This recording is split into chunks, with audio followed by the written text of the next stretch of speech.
Muito bom dia a todas e a todos. Eu vou me apresentar como de costume.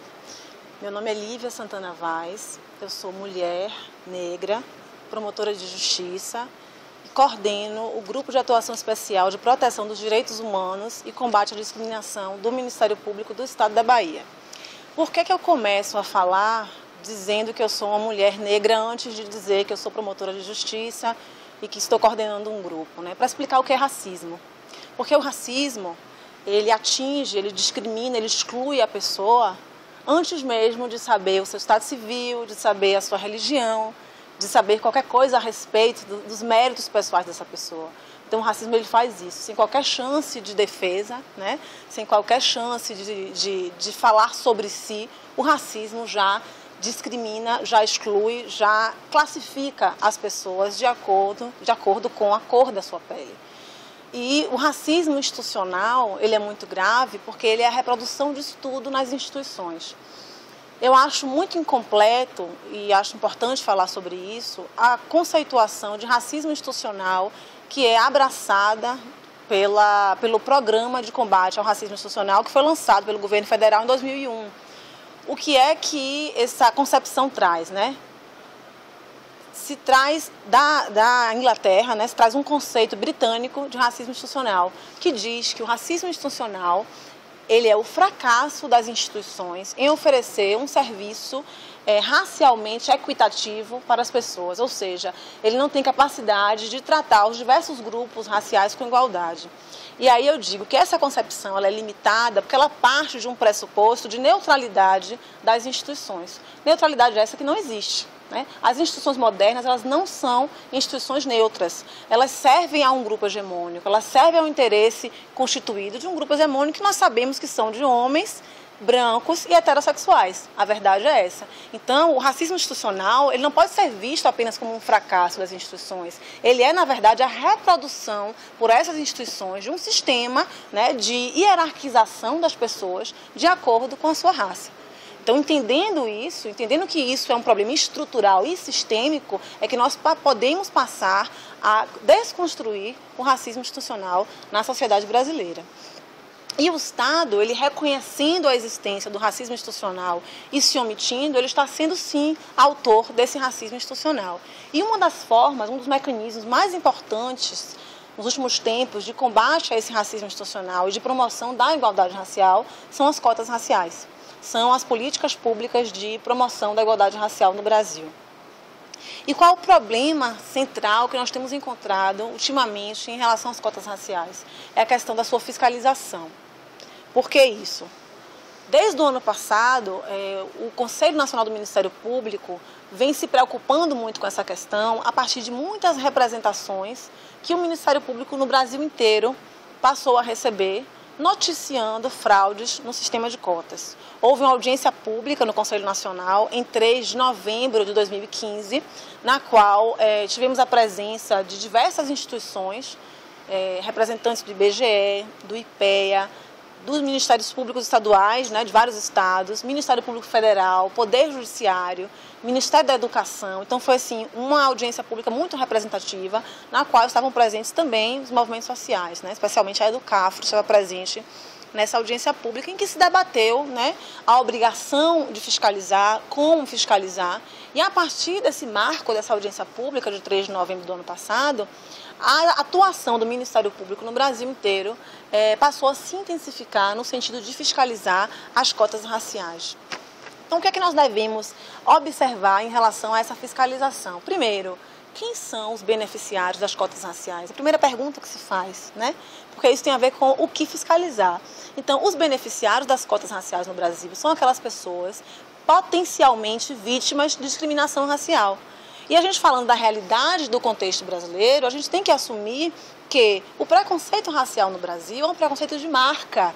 É um preconceito que atinge as pessoas não pela sua ascendência, mas pelas características fenotípicas que essas pessoas carregam. É como eu disse no início, eu disse primeiro a minha raça. Por quê? Porque é por conta da minha fenotipia que eu sou discriminada e não por conta da minha ascendência ou da minha profissão, do meu estado civil, da minha religião. O primeiro marco, né, de identificação social do indivíduo é a raça. É um dos primeiros marcos. Então, é isso que a gente tem que ter como premissa. No Brasil, o preconceito é o preconceito racial de marca. Então, o critério desses editais que estabelecem cotas raciais nos concursos públicos e nas universidades também deve ser o critério fenotípico, sem nenhuma abertura para o critério da ascendência. Primeiro ponto fundamental. Dito isso, é importante a gente falar sobre o termo afrodescendente ou afrodescendência.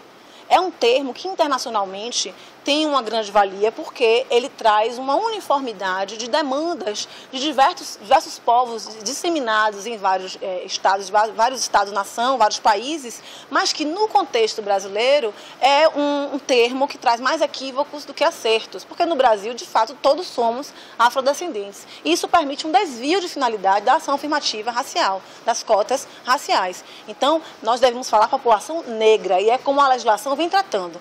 Uma reserva de um percentual de vagas para a população negra. Quem são os negros no Brasil? São os pretos e pardos, segundo o IBGE.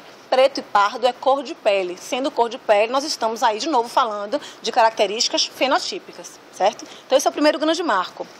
Aí nós temos a discussão sobre a autodeclaração, que foi uma demanda muito grande, histórica, do movimento negro, né? Mas nós temos que perceber que a autodeclaração, no momento em que o movimento negro pleiteava, né, a permanência, a necessidade desse critério de identificação racial, foi feito num contexto desinteressado.